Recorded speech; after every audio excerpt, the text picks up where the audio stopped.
lovers, it is G-Swizz here, and I'm here today with my November TBR.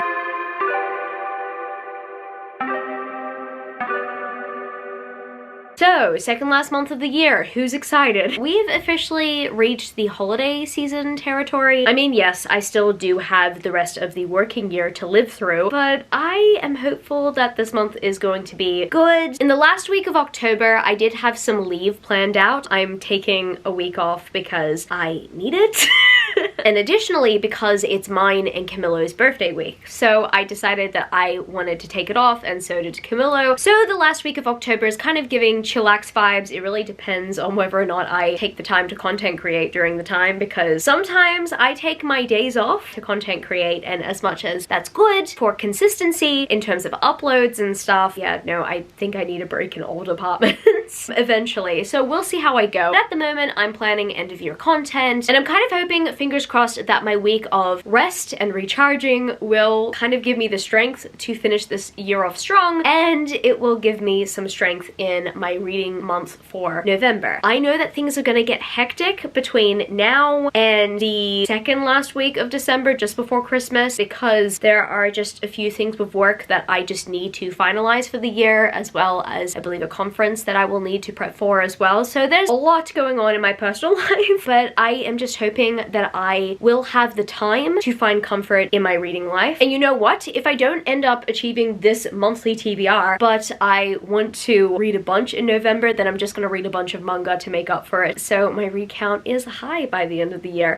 But I'm hoping to get to these books specifically, and I will go into reasons why. So I guess without further ado, let's get straight into this November TBR. First off, I don't actually have a new release here, nor a book for the season. However, in the month of October, I finally completed the Twisted series by Ana Huang, and I wanted to continue on with the Kings of Sin series by Ana Huang, and I told myself that I would not until I finished the Twisted series, and I'm so happy I did, because I read Twisted Lies, and Dante from the first book in this series actually makes an appearance in Twisted Lies, which absolutely blows my mind. I'm so happy I continued on with the Twisted series, because it actually takes place within the same world, and I actually first noticed that when I was reading King of Wrath, when Reese and Bridget were mentioned. So that really excited me, but it just made me realize that I needed to continue on with the Twisted series, just in case the Kings of Sin series made more references to the Twisted series. And turns out it did, and I just didn't realize it, because Twisted Lies features Dante. And like I know, as this video is going up, King of Pride is actually not the most recent release in the series. I believe King of Greed will be out by the time this video goes up, but I just want to continue on with the series. And if I don't specifically continue on with the Kings of Sin series this year, I might want to read the If Love series by Ana Huang, but I plan on getting to that one soon. I wanted to actually read that one immediately. However, I'm a little bit torn, because I do want to continue on with the same vibes as the Twisted series, because these books take place within the same world. Who knows? Maybe I might or might not read more by Ana Huang this year. But in a way, I'm kind of hoping, fingers crossed, I can get to King of Pride this month, or at least by the end of the year, because I kind of realized this year that Ana Huang is like one of my favorite romance authors, and I need to read more by her. So I'm hoping to read more by her just before the end of the year. And the next book I put on my November TBR is Assistant to the Villain. And I noticed that this book was being published by Red Tower Books in the US, who I believe are an imprint of Entangled. I'm not too sure. I believe they are. And they are the new adult romance imprint that also published Fourth Wing, and they published Tracy Wolf's new release as well. So I noticed that this was also on their slate. However, I only recently found out that Penguin picked the rights up for Australia, and that this was going to be a $12 paperback, so I pre-ordered this one, and it's here now. So I have the book. I'm looking forward to reading it. It seems very snarky. It kind of gives me Nimona vibes so far, just based on the title. I literally know nothing about this book, but based on the fact that it has been published by Red Tower Books, I kind of suspect that this is going to be a new adult romantasy type book. It does not give those vibes, and I definitely think that's because this looks like a YA cover. So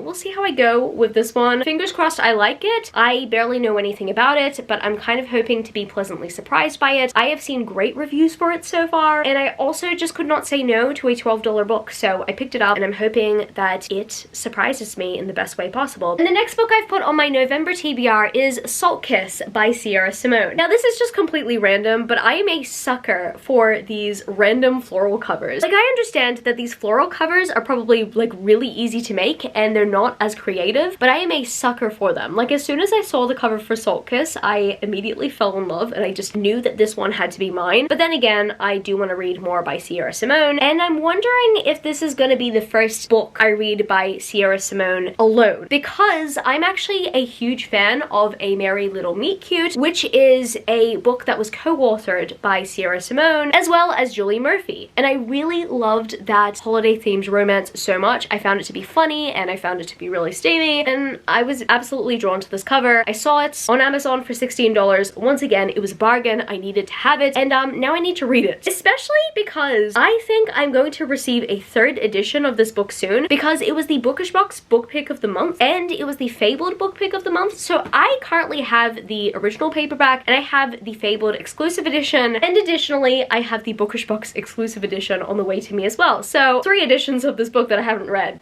Okay, I have a lot of faith in Sierra Simone apparently. I mean, I only read A Merry Little Meet Cute, and I also read the novella in that series as well. So I'm really hoping that she impresses on the same level or maybe even more through Salt Kiss. And the next book I plan to read in the month of November is actually one of my most anticipated releases for the month of November, and that, my friends, is Betting on You by Lynn Painter. And as you can see here, I have the advanced reader copy of Betting on You. Thanks to the publisher, thanks Simon & Schuster for giving me a copy.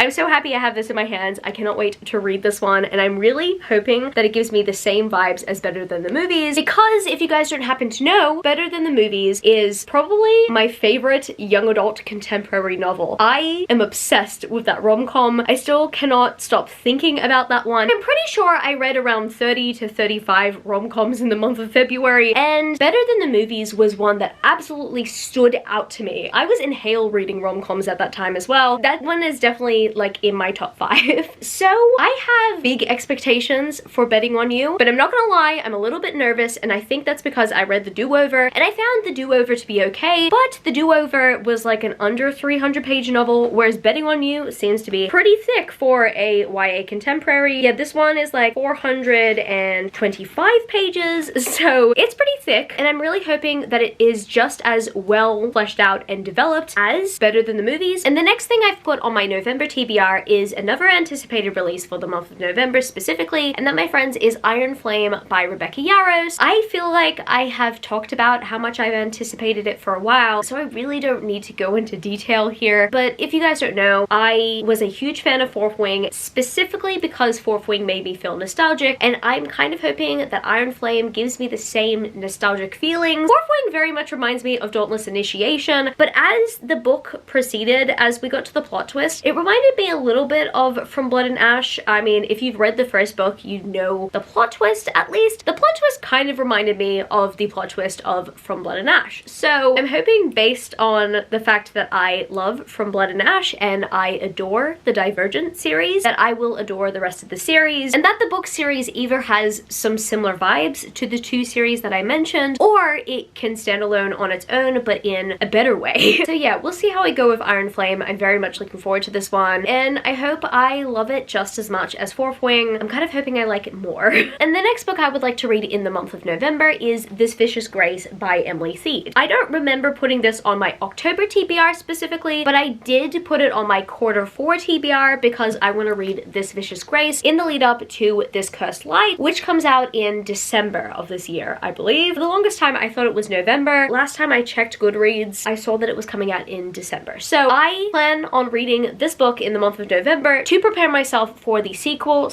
finale in this duology, and I'm not gonna lie, I'm really nervous about the conclusion to this duology because This Vicious Grace was one of my favorite books of last year. I adored this book, and I'm also kind of nervous about my reread because what if I go back into this book and realize that it's not as good as the first time I read it? And the reason why I adored this book so much is because it surprised me on every level. Like, I was not expecting this book to be what it was. I just picked it up because it was a Fairy Loot's book pick and it was on my TBR TBR. It just appeared on my TBR through a fairy loot box, and then boom, it just surprised me. It blew me away. I was obsessed with this book last year, so I'm kind of hoping that within this last portion of the year, I can obsess over the last Fenestra series again, and that I enjoy revisiting this Vicious Grace. And the next stack of books I would like to read in the month of November is the Lovelight Farms series by B.K. Borison. I have Lovelight Farms here, which is the first book in the trilogy. Then we have Mixed Signals, I believe, which is the second. And then In the Weeds, actually, it might be the other way around. I think, I really don't know the order of the series, but what I do know is that Lovelight Farms is first. And I am very much looking forward to reading this romance companion trilogy. I am going to look up the reading order after this video just to go on Goodreads. I need to make sure that I read this in the right order because there's just like no description on the back of the book or on the spine saying like 1, 2, or 3. That's a little frustrating, but I always get these two mixed up. I don't know which one comes first. So I read Lovelight Farms around this time last year, I believe, or December of last year, and I read it in the lead up to Christmas, and I'm so happy I did because I did enjoy my read of it, but I read it with the intention of not continuing on with the series. However, after finishing Lovelight Farms, I wanted to continue on with the rest of the series, but I only had the audiobook of the first book. I didn't have a physical copy, I just listened to it on audiobook, and I just thought to myself, okay, well, if I get the audiobooks for the other books, or if I get the physical copies, then I will continue on with the series. And then this book series got picked up by a publisher this year, and as a result of that, I have all 3 books. I was able to get them from bookstores. I'm just so happy I have these now, and I'm very much looking forward to my read of the series and my reread of Lovelight Farms, the first book. And I personally decided to put this series on my November TBR instead of my December TBR because I have more time to complete this companion trilogy before the end of the year, because as I mentioned previously, I read Lovelight Farms, the first book, December of last year, and I had a bit more end of year reading to do. I just did not have time to get to these, but I want to give this series a little bit more time, so I'm putting it on my November TBR, and these make good summer reads as well. It's really hot over here, so I'm gonna need some good summer reads. The second last book I put on my November TBR is Kiss Her Once For Me by Alison Cotran. So I had picked this book up a little late last year. I believe I picked it up in December or maybe late November, and there was so much on my TBR at the end of the year, but also there was so much on my plate when it came to work that I really did not have the time to read more books. And also, when I think about it, I was content creating at a bizarre level this time last year. That was because my mother-in-law was staying in this room and I had limited time to film, so I had to pre-film almost every end of year video and some new year content that I posted in January. Yeah, a lot of that stuff was pre-filmed like early December or before early December, so that was very interesting. And I had to spend a lot of time editing. December of last year was super hectic, and I'm glad it's over, but this year I hope to be a little bit more relaxed, but that is also why I'm getting a head start with my holiday reading and choosing to read some of my holiday book picks in November instead of December, just in case December gets really hectic. I really want to read Kiss Her Once For Me. I've heard good things about this book. I love The Charm Offensive. If you guys don't know, The Charm Offensive just so happens to be one of my favorite rom-coms ever. It's just so cute. I think that the book deals with mental health in a very nice way, but I want to read Kiss Her Once For Me because I've heard good things and I trust this author based on my reading experience with The Charm Offensive. So I hope to get to this one by the end of the year, or at least by the end of November, to let you guys know whether or not I would recommend it. And I kind of just want to read a bunch in November so I can have a much more relaxed December, so I'm hoping to get to this one before December. Yeah, we'll see how I go. And last but certainly not least, the final book I have put on my November TBR is The Afterlife of Holly Chase by Cynthia Hand. I've wanted to read this book since it first came out. It was a 2017 book. That being said, that was still 6 years ago. So this right here is a beautiful book. I saw the cover and I knew that I had to have it, but at the time this book came out, I wasn't motivated to purchase it because at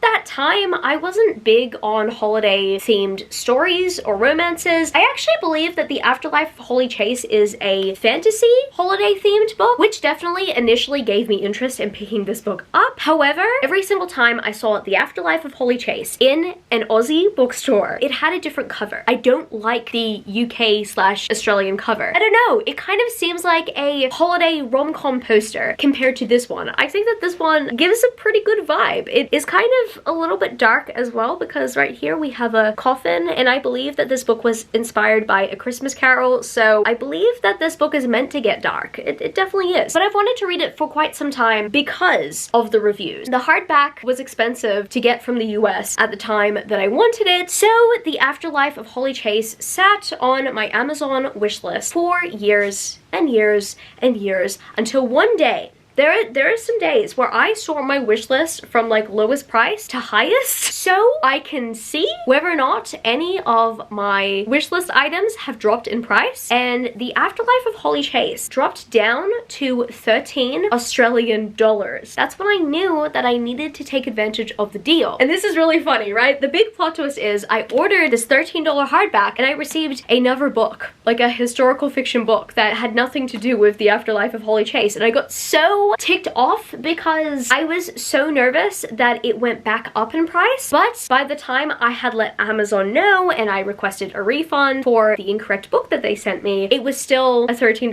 hardback. So I tried again, and second time was the charm. I now have the hardback of the Afterlife of Holly Chase, and I feel like I've been waiting to read this for years. I finally have this book in my possession. I finally plan to read it this year for the holiday season. So I'm hoping and planning to read this book in the month of November. We will see, and fingers crossed I can recommend this book to you guys, because I spent a couple years being recommended this book on this platform, and I think it's my turn. But I mean, we will see whether or not I like it. I might be completely underwhelmed by it. Maybe I have just been building myself up for this story. Maybe I just might be disappointed. I don't know, but I'm really hoping that I do find some sort of enjoyment out of this book, and that I've picked it up at the right time in my life. So I guess that's gonna be it for this video today, book lovers. If you happen to stay to the end of the video, leave me the star emoji. And if you happen to enjoy this video, don't forget to give it a thumbs up and subscribe to my channel if you haven't yet already. Join the amazing community of book lovers. And also, I have social medias. I'm at gswizzlebooks on Twitter and Instagram, and I'm also GOODREADS. That's www.goodreads.com/gswizzle. And finally, I'm at TikTok. I'm at gswizzle on TikTok if you want to follow me there for some bookish content. I love you, book lovers, and I will see you later. Peace. Started out with half and I flipped it into double. Started out with half and I flipped it into double.